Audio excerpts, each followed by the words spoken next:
हैदर पटेल साहब जो हिमायत छोड़कर कल ही समाजवादी पार्टी में शामिल हुए हैं और जो टीपू सुल्तान सेना के जिला सदर भी हैं, मैं उन्हें आवाज देने जा रहा हूं कि बदन में दौड़ता सारा लहू ईमान वाला है। बदन में दौड़ता सारा लहू ईमान वाला है, मगर जालिम ये समझता है कि पाकिस्तान वाला है।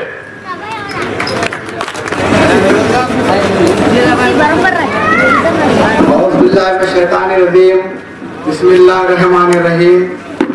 स्टेज पर तशरीफ फरमा समाजवादी पार्टी के जिला सदर अल्ताफ साहब, बहुजन समाज पार्टी और समाजवादी पार्टी के जिम्मेदारान, यहाँ के नगर सेवक चौधरी साहब, मुदखेड़ के जिम्मेदारान, ठोकर के जिम्मेदारान और सामने बैठकर इस नशीद को सुनने वाले दोस्तों, बुजुर्गों, नौजवान साथियों, आज का ये दौर इंतखाबी दौर है।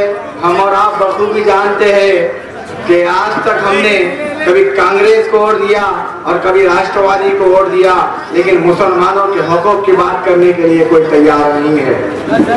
मैं आपको बताता चलूं, 1947 से लेकर आज तक अगर मुसलमानों ने किसी को वोट दिया है तो वो कांग्रेस को वोट दिया है। मुसलमान ये समझता था कि कांग्रेस मुसलमानों के हुकूक की बात करेगी। ये अशोकराव चौहान साहब पार्लियामेंट के अंदर मुसलमानों के हुकूक की बात करेंगे, लेकिन मेरे भाई ऐसा नहीं हुआ कि उन्होंने मुसलमानों के हुकूक की बात की। जब भी मुसलमानों के मसलों की बात आती है, अशोक चौहान सदन के अंदर खामोश बैठ जाते हैं। मेरा सवाल उनसे है कि हमने जब 65 साल से आपके पीछे रहकर आपको वोट दिया, क्या हमने इसलिए वोट दिया था कि आप मुसलमानों के आवाज को दबाएंगे? क्या हमने इसलिए वोट दिया था कि आप मुसलमानों की तारीफ नहीं करेंगे? क्या हमने इसलिए वोट दिया था कि आपके घरों को बनाकर आप वहां पर बैठ जाएंगे? क्या हम इसलिए वोट दिया था कि हमारे बच्चों के मुस्तकबिल के लिए आप कुछ नहीं करेंगे? क्या हमने इसलिए वोट दिया था आपको कि आप मुसलमानों की बात नहीं करेंगे? नहीं मेरे भाई, हम तो आज लगा कर बैठे थे, मुसलमान आज लगा कर बैठा था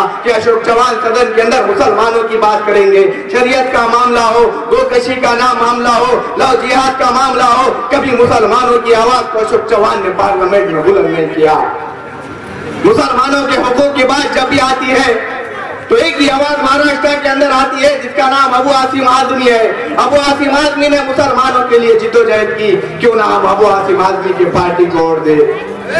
मैंने इससे पहले भी यहाँ पर देखा, बड़ी बड़ी बातें कर फुतला कर मुसलमानों के वोट लेकर, दलित समाज के वोट लेकर अपने आप को मुसलमानों का और दलितों का नेता बोलने वाले लोग, घरों को खटका मार कर वोट मांगने वाले लोग कहते थे कि मेरा अशोक चौहान से मुकाबला है, मैं अशोक चौहान से मुकाबला कर रहा हूँ, एक मुसलमान हूँ, मुसलमान होने के नाते मुझे वोट दीजिए।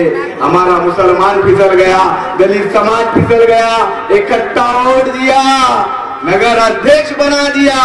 लेकिन क्या हुआ जब 2 साल हो गए, 2.5 साल हो गए, अरे बहुत विरोध कर रहे थे कि मैं यहाँ पर उर्दू में नाम लिखूंगा नगर पालिका के ऊपर। मेरा सवाल उनसे है मेरे भाई, कहाँ गई वो मेहनत, कहाँ गई वो जिद्दोजहद, कहाँ गया कांग्रेस से लड़ने वाला लीडर?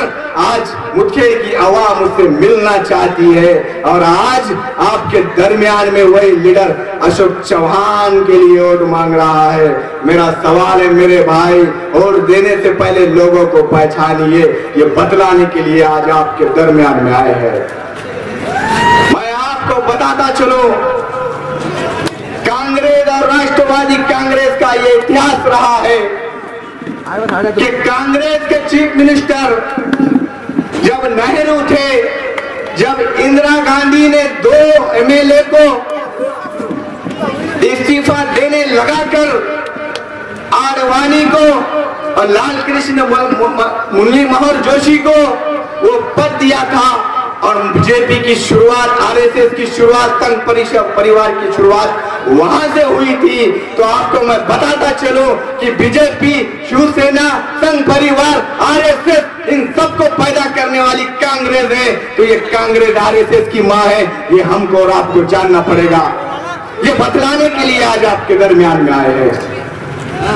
महाराष्ट्र के शेर कहने वाले अबू आसिम आजमी साहब ने आज तुम हमको एक ऑप्शन दिया है, मुस्लिम उम्मीदवार के नुमाइंदगी के लिए, हमारी नुमाइंदगी के लिए मुस्लिम उम्मीदवार दिया गया है।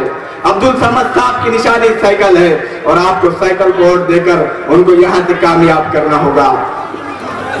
मैं आपको बताता चलूं, जिन लोगों के पीछे हम काम कर रहे हैं, नामी शख्सियत जिसका नाम है सैयद मोइन साहब, मैं बताता चलूं, माजल गांव के अंदर जब बच्चों को गिरफ्तार कर कानापूटा के जेलों में डालने की कोशिश की जा रही थी, जेलों में बंद कर दिया गया था, यही सैयद मोइन साहब थे। नांदेड़ से जाकर माजल गांव के मुसलमानों को छुड़ाने का काम किया था। ये सैयद मोइन की ताकत है दोस्तों, ये बतलाने के लिए आज आपके दरमियान में आए हैं।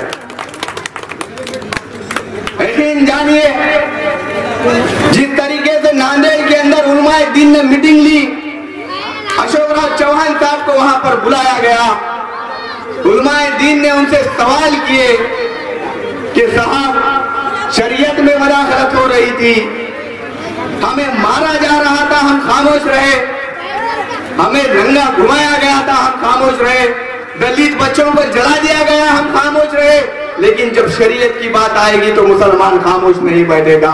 इसलिए हम आपसे सवाल कर रहे हैं कि जब शरीयत में मुदाखलत हो रही थी तो मुसलमान आपकी तरफ निगाहें कर देख रहा था कि इकट्ठा वोट बेगलूर नाके के 70,000-80,000 वोट इकट्ठा हमने कांग्रेस को दिया था।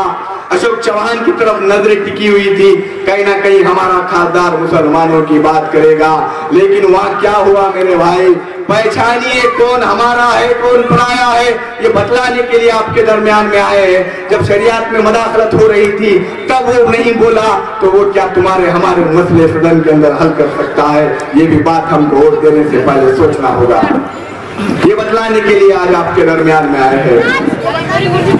मोहसिन शेख को मार दिया गया, क्या कोई कांग्रेसी उनके घर पर गया, मोहसिन शेख के घर पर गया? नहीं मेरे भाई, किसी ने नहीं गया। अगर वहां कोई गया तो वो शेर महाराष्ट्र सैयद मोइन साहब गए और मदद करने का काम किया, इसलिए आज उनके पीछे होना जरूरी है। आपको ये बतलाने के लिए आपके दरमियान में आए हैं दोस्तों। लेकिन जानिए, जब से मुसलमान समाज ने पिछले 65 साल से मुसलसल आरक्षण की मांग की है, लेकिन मुसलमानों की आरक्षण की जब बात आती है तो कोई आवाज उठाने को तैयार नहीं होता। मेरा सवाल ये है मेरे भाई, क्या ये कांग्रेस को हमने अभी तक वोट दिया?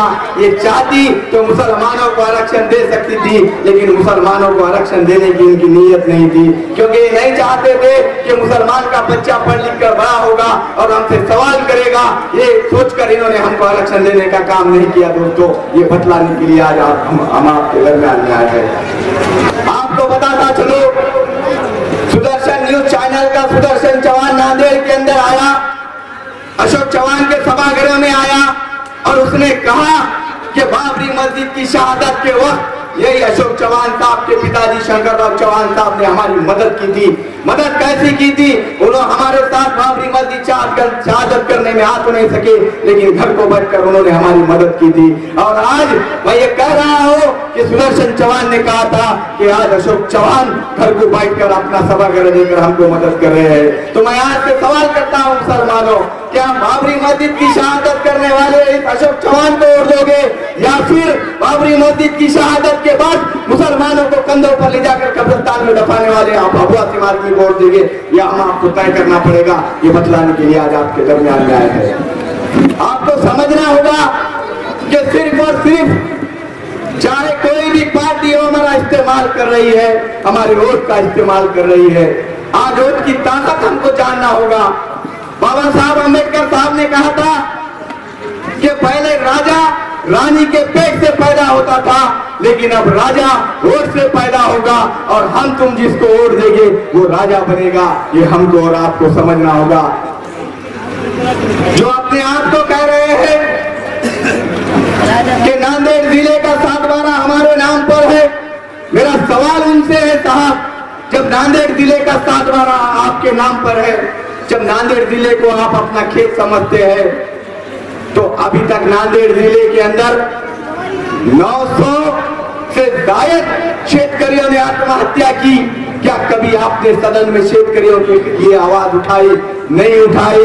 सिर्फ आपको ये चाहिए, चाहे शेतकरी हो, चाहे मुसलमान हो, चाहे दलित हो, सिर्फ आप वोट की राजनीति करना चाहते हैं, लेकिन किसी को आगे बढ़ाना नहीं चाहते।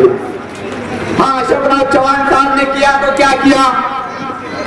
उन्होंने अपने लोगों को बड़ा बनाया, गुत्तेदारों को पैसा वाला बनाया, पैसे वाले को और पैसे वाला बनाया, लेकिन गरीब को सिर्फ गरीब बनाने का काम किया। ये भी आपको जानना होगा। अरे हम तो 900 साल हुकूमत करने वाली कौम मुसलमान आज गाड़ा लगाने पर मजबूर है, ऑटो चलाने पर मजबूर है, रिक्शा चलाने पर मजबूर है। तो इसका कारण क्या है दोस्तों? कि इसी कांग्रेस ने हमको गरीब बनाया है, और हम चाहते तो अभी तक भी अमीर रह सकते थे, लेकिन हमने कांग्रेस के पीछे रहकर, उनका साथ देकर अपने आप को छोटा किया है। और रही बात वोट काटने की, तो मुसलमानों, मैं आपसे कह रहा हूं कि कब तक हम बीजेपी से डर कर इस कांग्रेस को वोट देते रहेंगे? कब तक हम देते रहेंगे? और हम कब तक बेवकूफ बनते रहेंगे? बीजेपी के नाम से कांग्रेस हमको कब तक डराती रहेगी? लेकिन हमको जागना होगा और अपना जो वोट है वो समाजवादी पार्टी के हक में करना होगा, क्योंकि महाराष्ट्र के अंदर अबू आसिम आजमी साहब एक नंबर पर मुसलमानों की आवाज उठाते हैं, इससे इनकार नहीं किया जा सकता। ये बतलाने के लिए आज आपके दरमियान में आए हैं। हमने देखा फौजू खान को मार दिया गया, रोहित यमला को मार दिया गया, लेकिन महाराष्ट्र के अंदर कोई आवाज उठाने वाला नहीं है। क्या मुस्लिम कौम इतनी कमजोर हो चुकी है कि अपने हुकूक के लिए आवाज भी नहीं उठा सकती? मेरे भाई, बकरी के बच्चे पर जुल्म होता था तो मुसलमान दिल मिला जाता था। वो मुसलमान कौम जो बच्चियों के अंदर अपनी जन्नत को देखा करती थी, आसिफा शेख के कत्ल पर भी खामोश रही। इससे क्या साबित होता है, ये हमको आपको जानना होगा।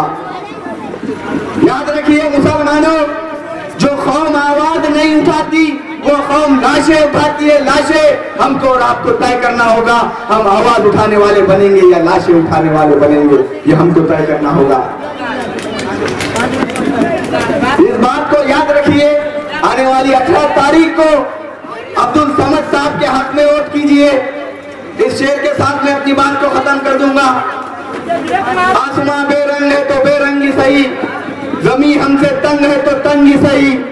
दोस्तों, हम अमन चाहते हैं, शांति चाहते हैं, जंग नहीं। लेकिन अगर सियासत जंग चाहती है तो जंग ही सही। शुक्रिया।